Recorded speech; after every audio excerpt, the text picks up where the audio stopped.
Hi, welcome to Marlene at Home. I'm Marlene, the Adult Services Supervisor at the North Carroll branch. And I want to say Happy Valentine's Day.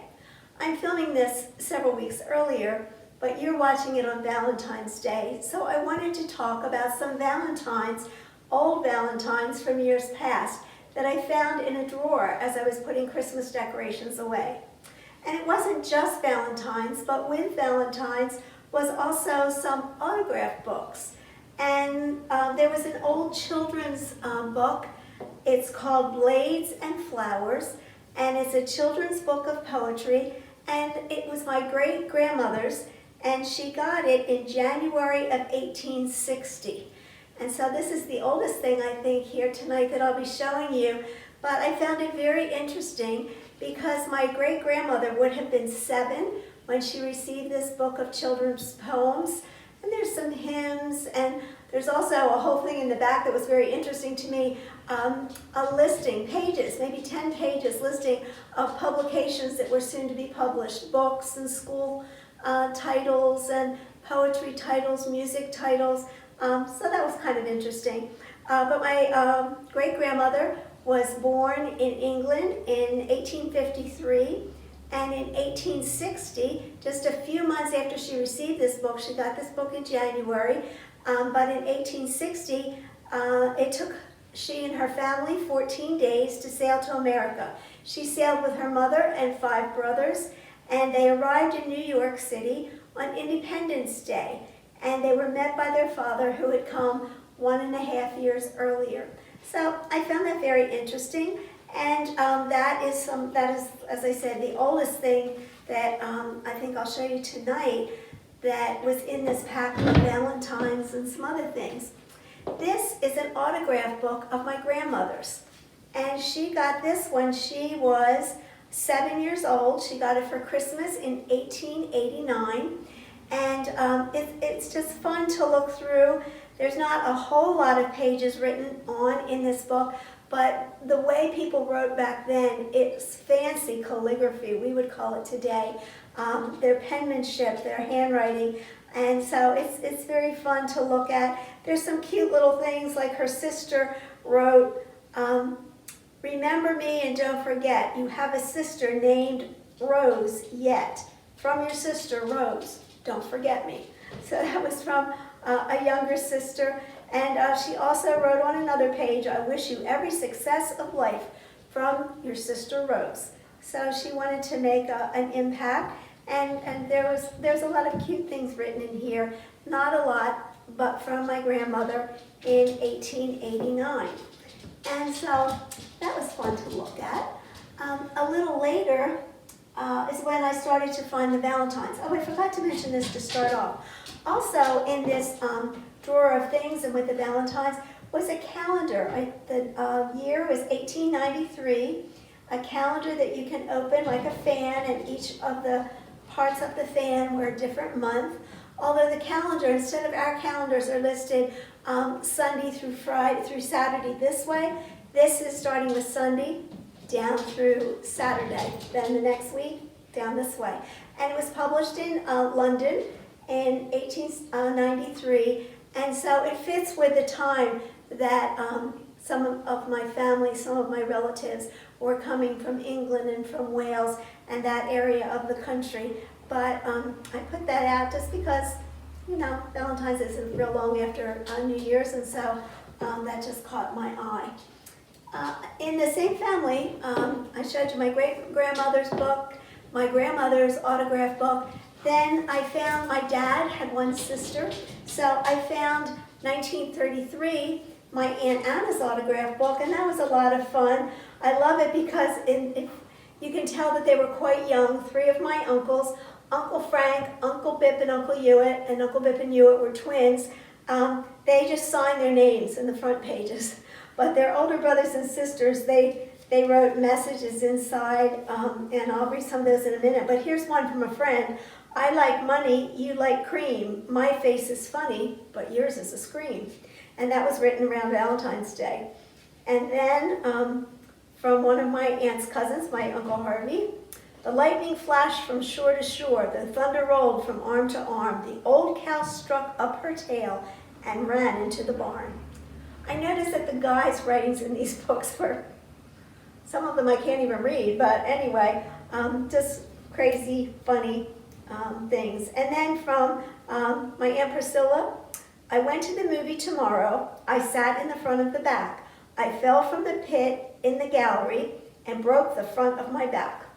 Love, your cousin Priscilla. And then here's another one from a friend. Isn't it disgusting, and doesn't it get your goat when you're in the bathtub without a cake of soap? And that was also another one written on Valentine's Day. So this book was from 1933. I should have mentioned that before that time, I have Valentines from my Aunt Anna and from my dad as children. And that's what most of these are. My aunt was born in 1918. My dad was born in 1922. But these were three, whoops, I spilled them. These were three Valentines that my dad got as a very young child. And a lot of them were from a lady we called Nana. She wasn't any relation. She was my grandmother's best friend. But she always sent all of my dad and his sister, and then all of us, generation of kids, and then my children, cards for a long time. And fond memories of Nana. But whoops, I'm just spilling them all.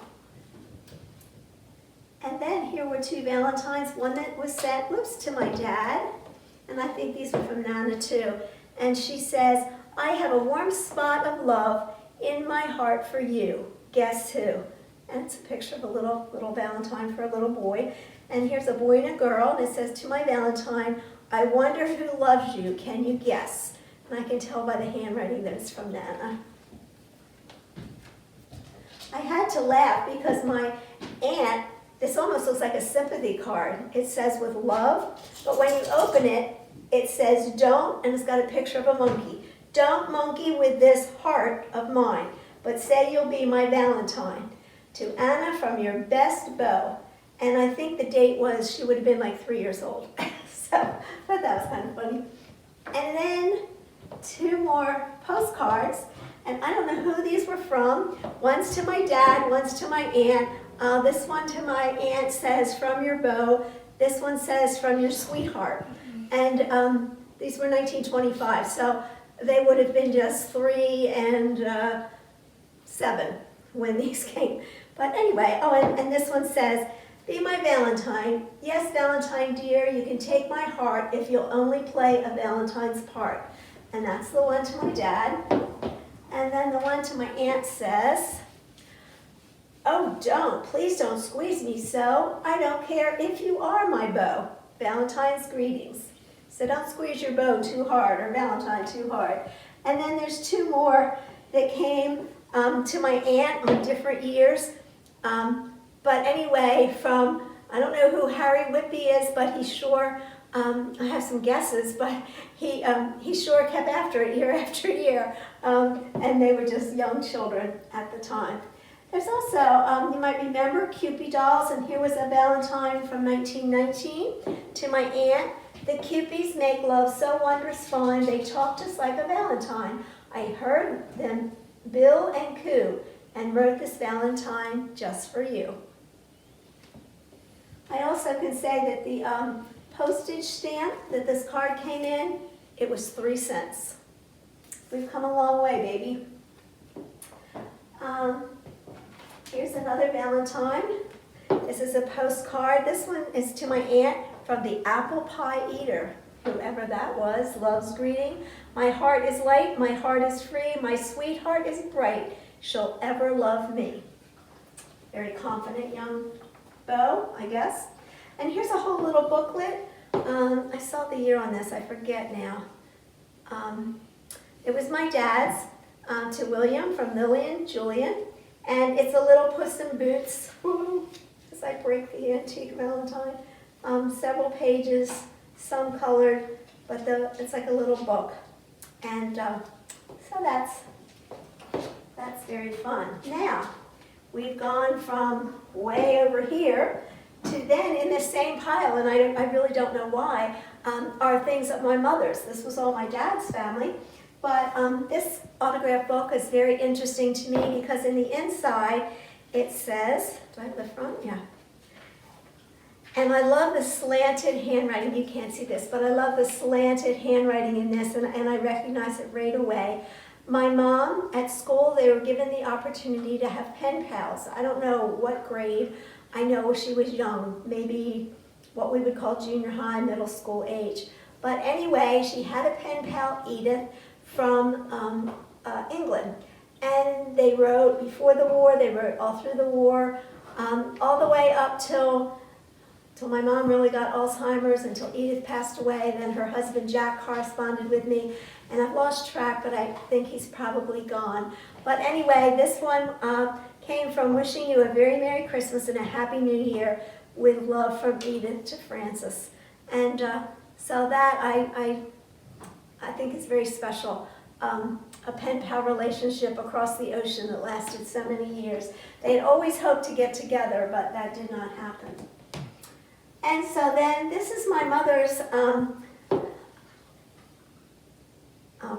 autograph book. And this is from February, around Valentine's Day, 1944. She was just starting high school, and so she's got different things written in about the school and the school colors and favorite teachers. And you can see how the handwriting has changed over the years. And here is one of the Valentine messages from a friend. When you are out in the rain under an umbrella, may it always be held up by a handsome young fellow. And throughout this book, the boy by the name of George is mentioned. I have no idea who George is, but anyway, George is also here with a question mark. So whoever George was, let's see, my mom would have been 14 when she had this. Here's one. Dear Francis, if I were a rabbit with a tail just like a fluff, I would sit upon your dressing table and be your powder puff, your classmate Betty. And I like the signature on this, yours till the elephant carries suitcases instead of trunks. These pages are so thin. Here's one of the ones from the boys. Dear Francis, I'm no poet and I know it. Ain't that silly? Jim, best wishes. So I said, if I can turn it. And then some sweet friends from another girl. There is a gold ship and a silver ship, but there is no ship as good as a friendship. The girl who sits in your desk, 5th period. And this one I laughed at. It was midnight on the doorstep and your lips were tightly pressed when your father gave the signal and the bulldog did the rest. And she signs it, yours till the kitchen sinks. And then this was from my mom's older sister. I wish you luck, I wish you joy, I wish you first a baby boy. I was first, wasn't the boy. And when his hair begins to curl, I wish you then a baby girl. Your sister Dot. And then the very last one on the back cover. In order to make room for you and your lovers, poor little me must write on the cover, your classmate Tom. So there are some old autograph books, some old Valentine's Day. I hope you've had a great Valentine's Day. I thank you for joining Marlene at Home again this week, and I look forward to seeing you again.